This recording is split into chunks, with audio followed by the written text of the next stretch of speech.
Hello, good morning students. આપણે આ ચેપ્ટરની અંદર આગળના ઘણા બધા વિડિયોની અંદર ગર્ભ નિરોધક પદ્ધતિઓનો અભ્યાસ કરી ચૂક્યા છીએ. અત્યારે આપણે ભણીશું કે ગર્ભ નિરોધક જે પદ્ધતિઓ જે છે અથવા જે પણ ગર્ભ નિરોધકનો આપણે ઉપયોગ કરવાનો છે, એટલે કે દંપતીએ ઉપયોગ કરવાનો છે, એની પસંદગીમાં કઈ કઈ બાબતો પર ધ્યાન રાખવું જરૂરી છે. તો આપણે પહેલા વાત કરીએ કે ગર્ભ નિરોધકની જે પસંદગી છે એ માટે કઈ કઈ બાબતો ધ્યાનમાં લેવામાં આવે છે.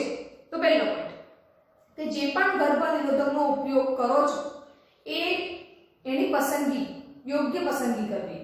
એટલે કે તમે આપણે ગર્ભ નિરોધકમાં ભણ્યા હતા, કુદરતી છે, કૃત્રિમ છે, અવરોધન પદ્ધતિઓ વિશે ભણ્યા, આઈયુડીએસ આપણે ભણ્યા છીએ, પીલ્સ, વ્યંધીકરણ, આવી જેવી ઘણી બધી આપણે પદ્ધતિઓ ભણી ચૂક્યા છીએ. તો આ જે પદ્ધતિઓ જે છે એની ચોક્કસ પસંદગી કરવી. બરાબર છે. સેકન્ડ પોઈન્ટ એ છે કે જે પણ ગર્ભ નિરોધકનો આપણે ઉપયોગ કરવાનો છે એનું જે વાપરવાની પદ્ધતિ છે, એને કઈ રીતે ઉપયોગમાં લેવું, એ બધું યોગ્ય તબીબી એટલે કે જે ડોક્ટર હોય એની સલાહ મુજબ કામ કરવું. બરાબર છે. ગર્ભ નિરોધકનો એરફેર ઉપયોગ કરવો હિતાવહ નથી. જેમ કે આપણે કોપર ટી વિશે બધું ભણ્યા હતા કે એ બધામાં બહુ ધ્યાનમાં લેવાની વસ્તુ છે. જેમ કે ટેબ્લેટ્સ લેવાની હોય, પીલ્સ જે છે એમાં પણ બહુ ધ્યાનમાં રાખવું પડે છે કે કયા ટાઈમે કઈ રીતે એને ઉપયોગમાં લેવો. તો આ બધું ધ્યાનમાં રાખવું ખૂબ જ જરૂરી છે. એના પછી વાત કરીએ કે ગર્ભ નિરોધક જે પદ્ધતિ છે અથવા જે ગર્ભ નિરોધક જે આપણે ઉપયોગમાં કરવામાં આવે છે એની કાયમી જરૂરિયાત હોતી નથી. રોજિંદા જીવનમાં ડેલી એનો ઉપયોગ કરવો હિતાવહ નથી. એમ કહેવામાં આવે છે કે કુદરતી ઘટનાક્રમ વિરુદ્ધની પ્રક્રિયા છે. જો રોજિંદા જીવનમાં દંપતી આનો ઉપયોગ કરશે તો એનો એક સાઇડ ઇફેક્ટ, મતલબ કેવી સાઇડ ઇફેક્ટ કે કુદરતી જે ઘટનાક્રમ છે જેને ગર્ભાવસ્થા વિરુદ્ધનું કાર્ય છે. જો દંપતી રોજિંદા જીવનમાં ગર્ભ નિરોધકોનો ઉપયોગ કરે એનો મતલબ શું થયો કે એ દંપતી ગર્ભ ધારણ કરવા ઈચ્છતું જ નથી. બરાબર ને. તો ગર્ભાવસ્થા એટલે કે ગર્ભ ધારણ કરવાની જે અવસ્થા છે એના વિરુદ્ધનું કાર્ય કહેવામાં આવે છે. આનો ઉપયોગ કઈ જગ્યાએ કરવો જોઈએ? તો એનો ઉપયોગ એટલા માટે જ કરવો જોઈએ, માનો કે કોઈ દંપતી છે જે ગર્ભધારણને અટકાવવામાં આવે છે અથવા ગર્ભધારણ થોડાક સમય માટે વિલંબિત કરવામાં આવે છે, એવા વ્યક્તિગત કારણોસર જ ગર્ભ નિરોધકોનો ઉપયોગ કરવામાં આવે છે. રોજિંદા જીવનમાં એનો ઉપયોગ કરવો હિતાવહ નથી. ગર્ભ નિરોધકોની કેટલીક આડઅસરો પણ છે, જો સમજાવો. જેમ કે ઉલટી. અમુક ટેબ્લેટ્સ લેવાથી આડઅસર તરીકે ઉલટી પણ થઈ શકતી હોય છે. ઉદરમાં દુખાવો એટલે કે પેઢુનો જે ભાગ હોય છે સ્ત્રીમાં એમાં દુખાવો થતો હોય છે. સ્ત્રીઓનું માસિક ચક્ર જે છે અનિયમિત થઈ જાય છે. ગમે ત્યારે રક્તસ્રાવ થઈ શકે છે. અને એક બહુ મોટું ગંભીર બાબત કહેવાય કે સ્ત્રીઓમાં સ્તન કેન્સરની પણ સંભાવના રહેતી હોય છે. તો આ બધા જે છે એ ગર્ભ નિરોધકોની સાઇડ ઇફેક્ટ છે. એટલા માટે જ મેં તમને થોડી વાર પહેલા કીધું કે ગર્ભ નિરોધકો જે છે એનો ઉપયોગ રોજિંદા જીવનમાં કરવો નહીં. હા, જ્યારે ગર્ભ ધારણ કરવા દંપતી ન ઈચ્છતું હોય અથવા એને વિલંબિત રાખવા માંગતું હોય તો જ એનો ઉપયોગ કરવામાં આવે છે. ઓકે. એના પછી આજે આપણે ભણીશું પ્રેરિત ગર્ભપાત. પ્રેરિત ગર્ભપાતને આપણે દાક્તરી ગર્ભપાત તરીકે પણ ઓળખીશું. દાક્તરી ગર્ભપાત એને ઇંગ્લિશમાં એમટીપી તરીકે ઓળખવામાં આવે છે. મેડિકલ ટર્મિનેશન ઓફ પ્રેગ્નન્સી, એટલે કે ડોક્ટરોની મદદથી જે ગર્ભાવસ્થા છે એને દૂર કરવી. બરાબર છે. સૌપ્રથમ આપણે એની વ્યાખ્યા ભણીએ. તો એની વ્યાખ્યા એવી થાય છે કે જે ગર્ભધારણના પૂર્ણ સમય, ગર્ભધારણનો જે પણ સમયગાળો હોય એ પૂર્ણ સમય પહેલા ઈરાદાપૂર્વક અથવા સ્વૈચ્છિક ગર્ભપાતને આપણે દાક્તરી ગર્ભપાત તરીકે ઓળખીશું. તો ગર્ભધારણના પૂર્ણ સમયગાળા પહેલા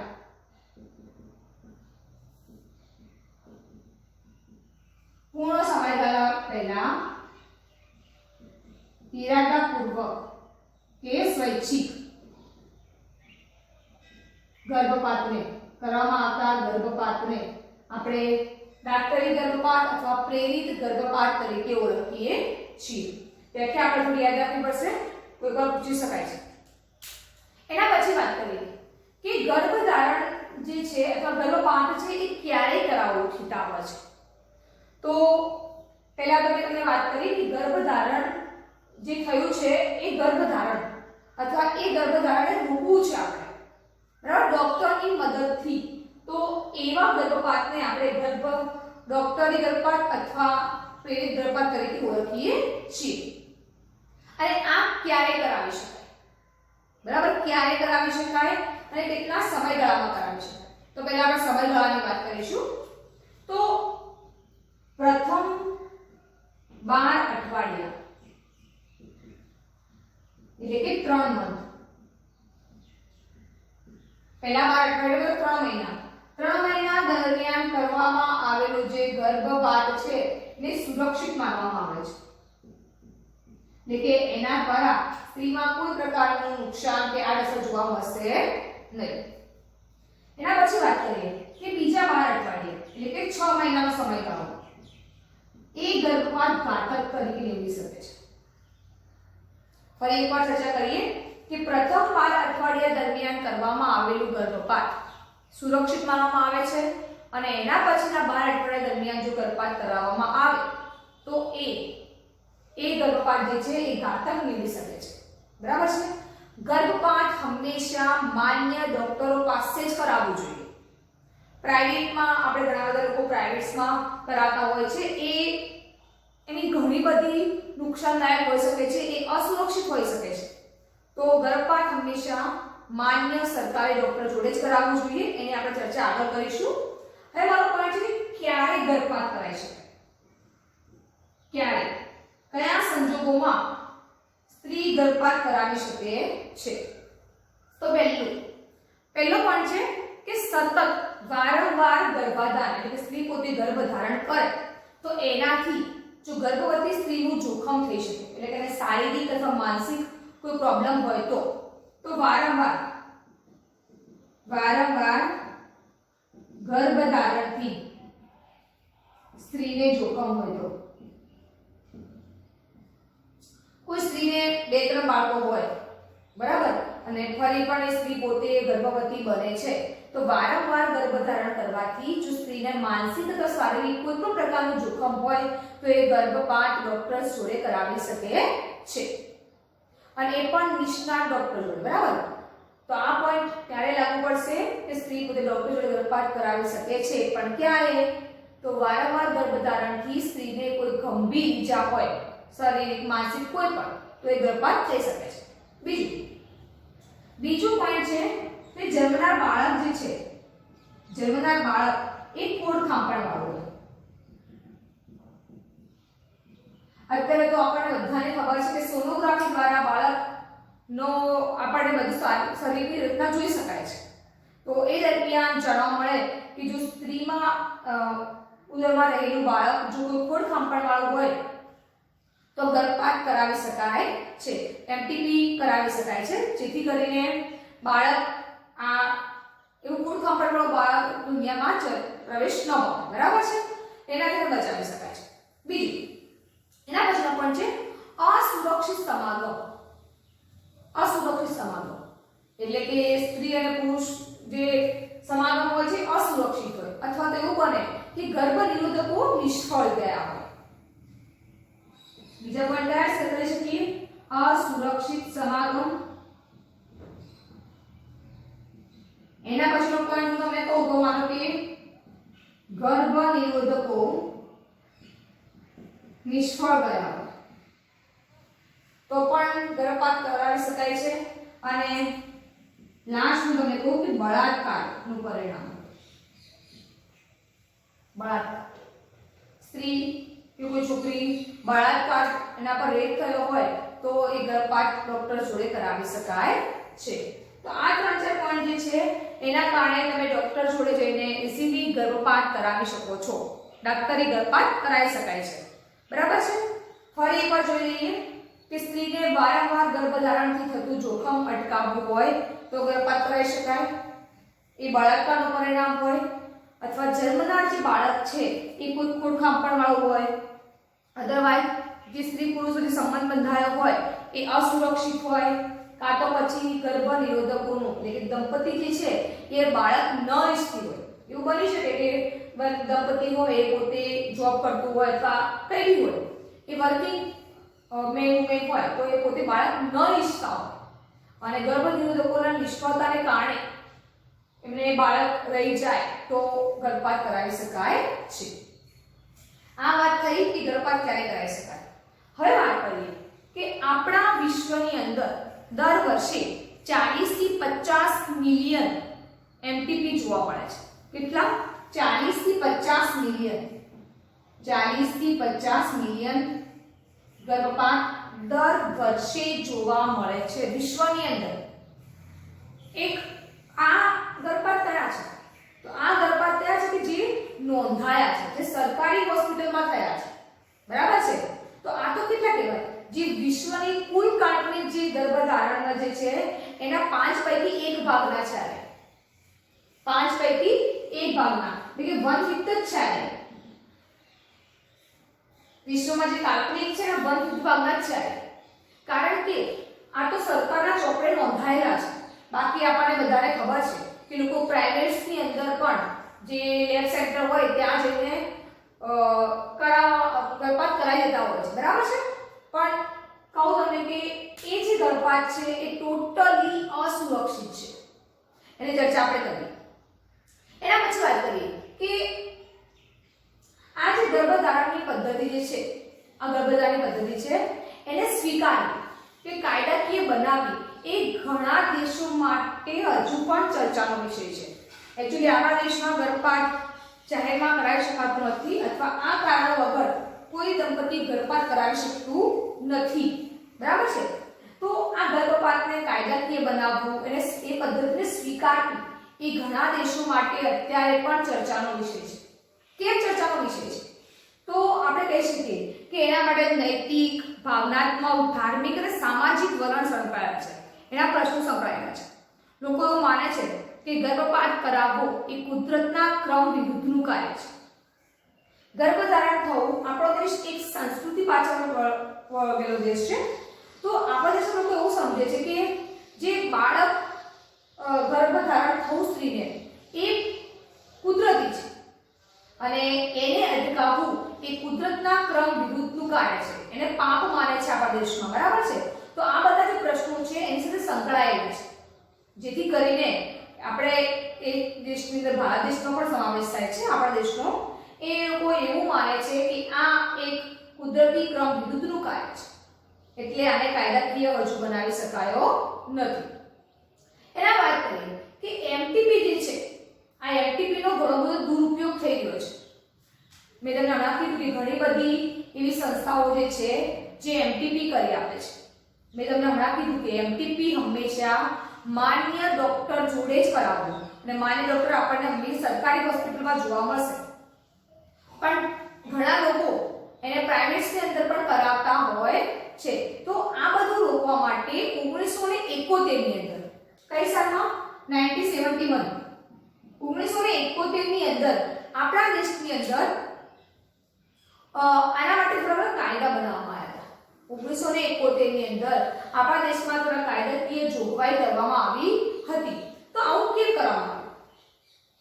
આવા કાયદા કેમ બનાવવામાં આવ્યા? એના પહેલા થોડી ચર્ચા કરીએ કે એના પછી 2017 ની અંદર એના થોડો સુધારો કરવામાં આવ્યો. 2017 ની અંદર એની અંદર સુધારો કરવામાં આવ્યો. તો શું સુધારો કરવામાં આવ્યો? તો પહેલા તો હું તમને વાત કરું કે 1971 ની અંદર આ કાયદો જે બનાવવામાં આવ્યો હતો એ કેમ બનાવવામાં આવ્યો હતો? તો એનું કારણ છે કે સ્ત્રી અને પુરુષ વચ્ચે ભેદભાવ ન થાય એના માટે. કારણ કે બધા જ જાણીએ છીએ આપણે સ્ત્રી ભ્રૂણ હત્યા કરવામાં આવે છે.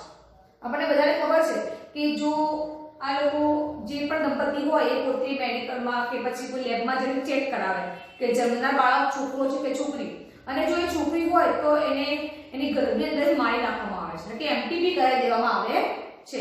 સ્ત્રી ભ્રૂણ હત્યા થઈ રહી હતી તો એને રોકવા માટે 1971 માં થોડા ઘણા કાયદા બનાવવામાં આવ્યા અને જે ભેદભાવ થઈ રહ્યો છે સ્ત્રી અને પુરુષ વચ્ચે ને રોકવા માટે આ બધા કાયદા બનાવવામાં આવ્યા હતા. પછી મેં તમને વાત કરી પ્રમાણે કે 2017માં એનો સુધારો કરવામાં આવ્યો. શું સુધારો કરવામાં આવ્યો? તો એ સુધારો એ છે કે કોઈ પણ ગર્ભવતી જે સ્ત્રી છે એ 12 અઠવાડિયા સુધી માન્ય ડોક્ટર પાસે, ફરી એકવાર બોલું છું, માન્ય ડોક્ટર પાસે ગર્ભપાત કરાવી શકે છે. બરાબર? આ સુધારો કરવામાં, પહેલા તો આ અમુક રિઝલ્ટથી જ ગર્ભપાત થઈ શકતું હતું, પણ અત્યારે એનો થોડો સુધારો કરવામાં આવ્યો છે કે આપણે ખબર છે કે જમાનો બહુ ટેકનોલોજીમાં થઈ ગયો છે. સ્ત્રી પુરુષ અત્યારે બધાને સમાન દરજ્જો આપવામાં આવ્યો છે અને એ લોકો જોબ કરતા હોય, કંઈ બી કામ કરતા હોય, તો એ કારણસર એ દંપતી જો બાળક ન ઈચ્છતું હોય અને સ્ત્રી પોતે ગર્ભવતી બની ગઈ હોય તો એના માટે એ લોકો બાળક ન ઈચ્છે તો ગર્ભપાત કરાવી શકે છે. તો વાત અહીંયા એમ છે કે સ્ત્રી અને પુરુષ જો દંપતી બાળક ન ઈચ્છતું હોય તો માન્ય ડોક્ટર પાસે 12 અઠવાડિયા સુધી એ પોતે ગર્ભપાત કરાવી શકે છે.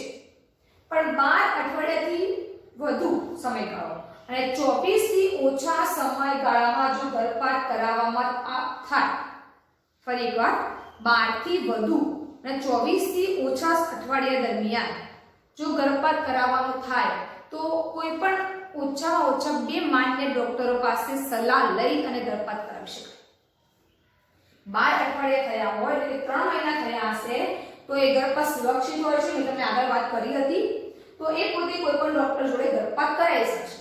પણ 12 અઠવાડિયાથી વધુ અને 24 થી ઓછા અઠવાડિયા થયા હોય તો અને ગર્ભપાત કરાવવાનું થાય તો કોઈ પણ 2 ડોક્ટરોની સલાહ લઈ, 2 પણ માન્ય ડોક્ટરોની સલાહ લઈ અને ગર્ભપાત કરાવી શકાય છે. કારણ કે મેં તમને કીધું પ્રમાણે કે પછીના જે 12 અઠવાડિયા છે એ દરમિયાન જો ગર્ભપાત કરવામાં આવે તો થોડું ઘણું ઘાતક નીવડી શકે છે. તો એવું ન થાય એના માટે કોઈ પણ 2 ડોક્ટરોની સલાહ લઈ અને ગર્ભપાત કરાવી શકાય છે. હવે વાત કરીએ કે કેટલાક લાભ છે ગર્ભપાતના અને કેટલાક ગેરલાભ છે. તો લાભ શું છે? પહેલા લાભની ચર્ચા કરીએ. તો લાભ મેં તમને હમણાં એવું કીધું હતું કે ભાઈ આ જે પોઈન્ટ થયા એ બધાને લાભ કહેવાય.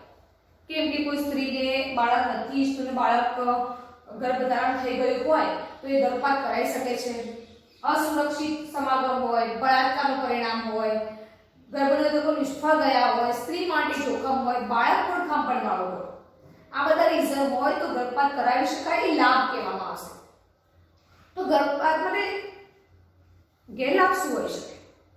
તો હું તમને કહું કે માનો કે એવું બની શકે કે જે ગર્ભપાત કરાવવામાં આવે છે એ મોટે ભાગે અત્યારે લોકો સરકારી ડોક્ટર્સ પાસે નહીં જતા પ્રાઇવેટમાં કરાવવામાં આવે છે.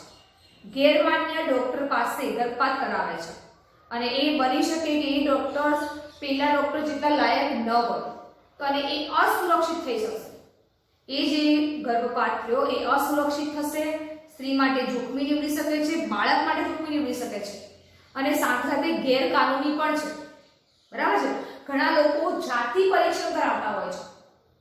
જાતિ પરીક્ષણને આપણે ઉલ્વજળ કસોટી દ્વારા કહેવામાં આવે છે એમ્નિયોસ્ટેસિસ.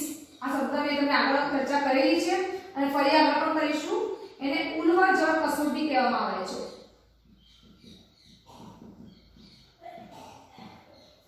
એટલે કે જે ગર્ભ વિકાસ પામેલો હોય છે ત્યાંથી થોડું પ્રવાહી લઈ અને એને માઇક્રોસ્કોપમાં જે પણ ડોક્ટરો અભ્યાસ કરતા હોય, મેડિકલ ટેકનિશિયન, એ પ્રમાણે ચર્ચા કરવામાં આવે, મતલબ કે ચકાસવામાં આવશે. એની અંદર જે ઉલ્વ પ્રવાહી હોય બાળકની આજુબાજુ ભરેલું, એ ઉલ્વ પ્રવાહીમાંથી જે કોષો હશે એ કોષોના રંગસૂત્રો જોઈને નક્કી કરશે કે અંદરનો બાળક જે છે એ સ્ત્રી છે કે પુરુષ છે. બરાબર છે? અને ઉલ્વજળ કસોટી દ્વારા જાતિ પરીક્ષણ કરે છે લોકો. હકીકતમાં ઉલ્વજળ કસોટી રંગસૂત્રોની નિયમિતતા અને અનિયમિતતા ચેક કરવા માટે વાપરવામાં આવે છે. કે કોઈ વાર રંગસૂત્રો ચેક કરવામાં આવે જેથી કરીને બાળકને કોઈ ખોડખાંપણ હોય, કોઈ રોગ હોય રંગસૂત્રોને લગતો, તો એના દ્વારા બાળકને જન્મ આપવો કે એનું એમટીપી કરાવવું એ નક્કી કરવામાં આવે છે. પણ હાલ જોવા જઈએ તો ઉલ્વજળ કસોટી ગર્ભ નિરીક્ષણ એટલે કે જાતિ પરીક્ષણ માટે કરવામાં આવે છે. એટલે કે જો સ્ત્રી છે કે પુરુષ છે જાણવા માટે. તો આ એક એનો ગેરફાયદો છે કે લોકો જાતિ પરીક્ષણ કરાય અને જો બાળક છોકરી હશે તો એને ગર્ભમાં જ ગર્ભપાત કરી દેવામાં આવતો હોય છે, જે ખૂબ જ ગેરકાનૂની કહેવાય, અસુરક્ષિત કહેવાય. એનાથી માતા અને બાળક બંને માટે જોખમી થઈ શકે છે. બરાબર, માતા અને બાળક બંને માટે એ ઘાતક નીવડી શકે છે. અને સાથે સાથે આ પદ્ધતિ બિન આરોગ્યપ્રદ પણ કહેવામાં આવશે. મેં તમને પહેલા બી કીધું કે એ જે ડોક્ટર્સ જે છે એ ગેરમાન્ય છે, એ કદાચ એમની પાસે એટલું બધું જ્ઞાન પણ નહીં હોય જેટલું સરકારી ડોક્ટર પાસે હશે, તો આ એને ખૂબ જ મોટો ગેરફાયદો છે. તો આ બધું ન કરવું જોઈએ. છોકરો છોકરી એક સમાન છે એ સમજવું જોઈએ અને એમટીપી જે ઇલીગલી થઈ રહ્યા છે એને થતા રોકવા જોઈએ. ઓકે મિત્રો, આજે આપણે આપણો પોઈન્ટ અહીંયા પૂર્ણ કરીશું. નેક્સ્ટ વિડિયોમાં આપણે નવા પોઈન્ટ વિશે ભણીશું. જય હિન્દ, જય ભારત. Thank you.